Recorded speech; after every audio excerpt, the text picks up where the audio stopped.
નમસ્કાર ખેડૂત મિત્રો, મારું નામ પટેલ તેજસકુમાર જયંતિભાઈ, ગામ ચંદ્રાલા, આસ્થા ફાર્મ। આ દીવા વેરાયટી સિઝન્ટા દીવા વેરાયટી મેં માર્ચ મહિનાની 14 તારીખની વાવણી કરી હતી। છેલ્લા 20 વર્ષથી હું ભીંડાનું વાવેતર કરું છું। 2000ની સાલથી આજકાલ કરતાં 25 વર્ષથી હું ભીંડાની ખેતી કરું છું। પણ આજ સુધી મારી આટલી લાઈફના અંદર ભીંડાનું જે બિયારણ વાયા, બધા અમુક ઘણા બિયારણો સારા હતા, પણ સૌથી મજબૂતમાં મજબૂત બિયારણ મેં જોયું હોય તો દીવા છે।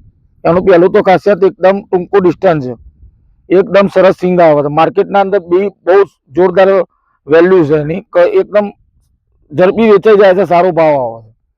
અને આ ખેતર મારું કમ્પ્લીટ 4.5 વીઘા જમીન છે, એમાંથી કમ્પ્લીટ અત્યારે 50 થી 55 મણ ભીંડા, 1 ટન ઉપર ભીંડા, એક દિવસ છોડીને એક દિવસે 1 ટન ભીંડા નીકળે છે।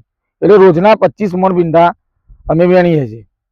અને આજ સુધી પાયાના અંદર ફક્ત 2 ડીએપી જ પહેરી છે। આજ સુધી 1 રૂપિયાનું ખાતર અમે આ ભીંડામાં આપ્યું નહીં। 22 થી 25 વીણી વેણી, પણ અમે 1 રૂપિયાનું ખાતર ભીંડાના અંદર અમે આપ્યું નથી। ઓનલી પાણી અને વેણવાનું, બાકી 1 રૂપિયાનો ખર્ચો નહીં। 10 દિવસે અમે એક વખત દવા છોટીએ છીએ અને જોરદારમાં જોરદાર પ્રોડક્શન વાળી વેરાયટી છે મિત્રો। આજ સુધીની કોઈ વેરાયટીમાં આટલું ટૂંકું ડિસ્ટન્સ મેં જોયું નથી।